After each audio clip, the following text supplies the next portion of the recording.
What's up, humans? How you doing today? So this is January 1st, 2020.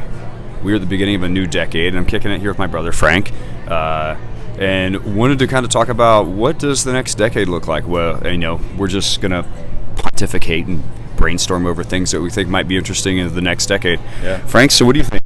I think we're all going to die. So, like, zombie apocalypse, or like, what do you think? I'm thinking zombie apocalypse. Okay, I was thinking like I don't think zombie apocalypse. I definitely think like a 28 days later sort of thing, like a pandemic, the Black Plague, the cyborg Black Plague, definitely. So artificial intelligence is going to infect us and then wipe us off the face of the planet. Yeah, we're definitely going to die. It's pretty awesome. We're all going to be like walking around like half-eaten brains, trying to eat other living things. I mean, we kind of already do that. Yeah, we do. Come on, we eat cows. Moo.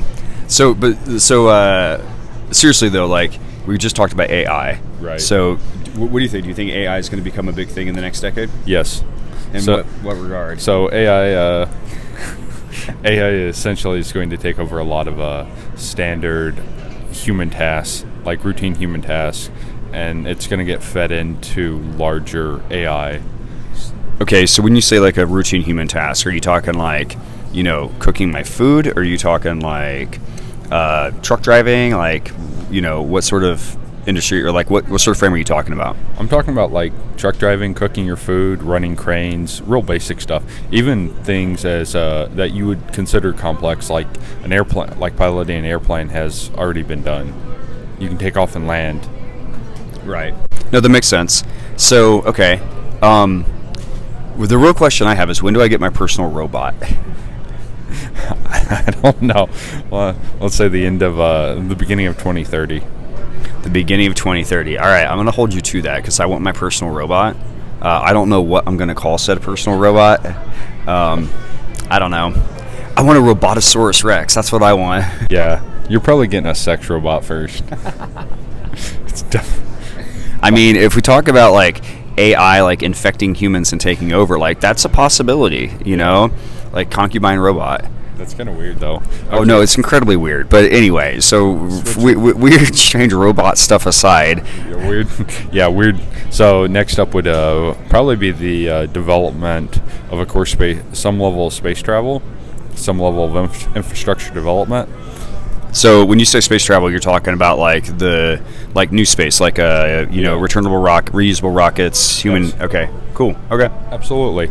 The next one would be the outputting of genetic engineering on a larger scale. Okay. So, for example, the testing of essentially positive eugenics. Oh, so you're saying basically upscreen for positive traits and try to get rid of things that we don't want. Positive eugenics, yeah, that, basically. Okay.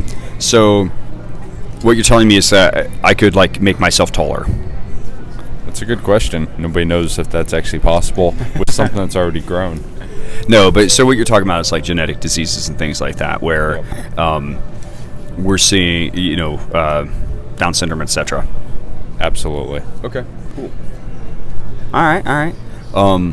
So, all these technologies obviously are going to have massive social implications. So, what do you kind of, in your opinion, what do you think the next decade has to do socially in order to like accommodate those sorts of things? It's a really good question. Let's Or rather, do you think that's an important thing, or do you think humans are kind of ready to go? No, we could take that approach, but that's unlikely. We're probably going to have the increasing welfare state. Okay, so you think like UBI, universal basic income, is going to become a thing?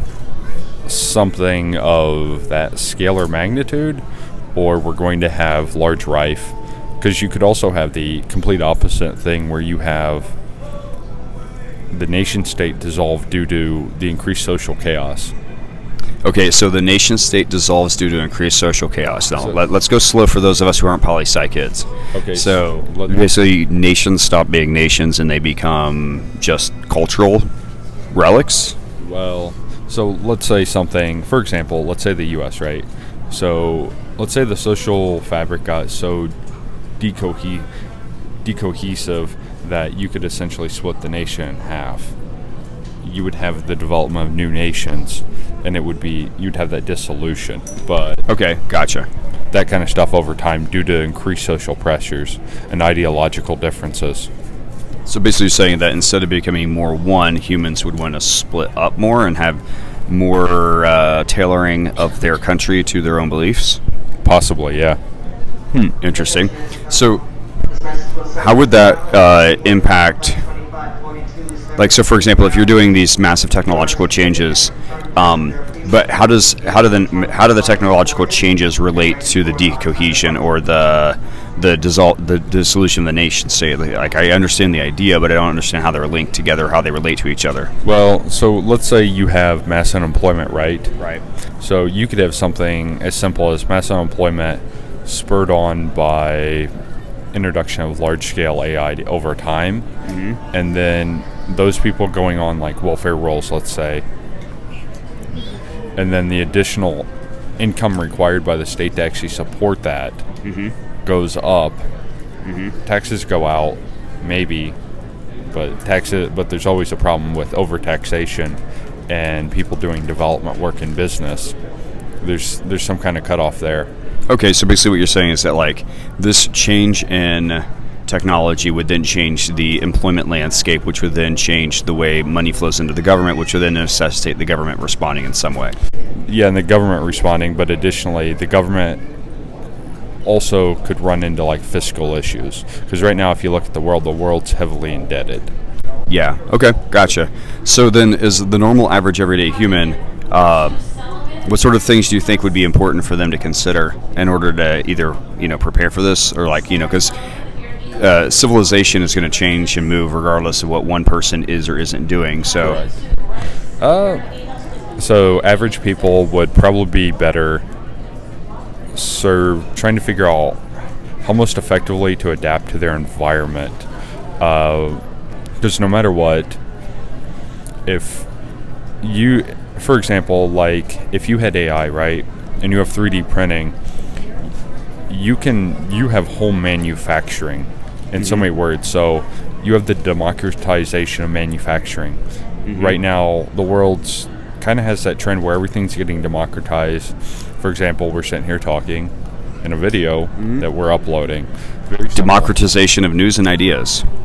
Yeah, right. Simple.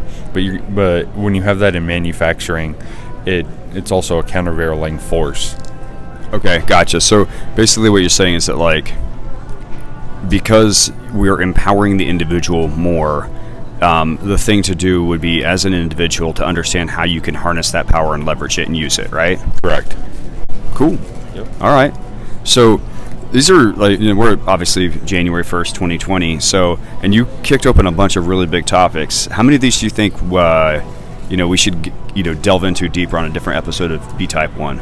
The last one would be an interesting one because it's a counter-narrative to what's actually constantly put out. Okay, so when you say counter-narrative that's constantly being or the counter-narrative to what is being constantly put out, are you talking about, like, on what are on, like, primary news channels right now, or what? So, right, the counter-narrative, or the narrative around, like, let's say, or the narrative around AI is, it's doom.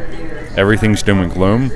So a counter-narrative for that would be, like, the democratization of AI and manufacturing. Those are all things that you're scaling down. Okay, so basically you're saying is that instead of, us having our AI pandemic, you're saying that basically instead focus on the other side of it, which is how can AI really improve our lives. Correct. Cool. Awesome. Well, I say we cut this one loose. This is the first good video for 2020. Yeah. We got a big decade in front of us, and you're going to see a lot more of us. So, I'm Mike. That's Frank. B-Type 1. B-Type 1. See ya. Peace.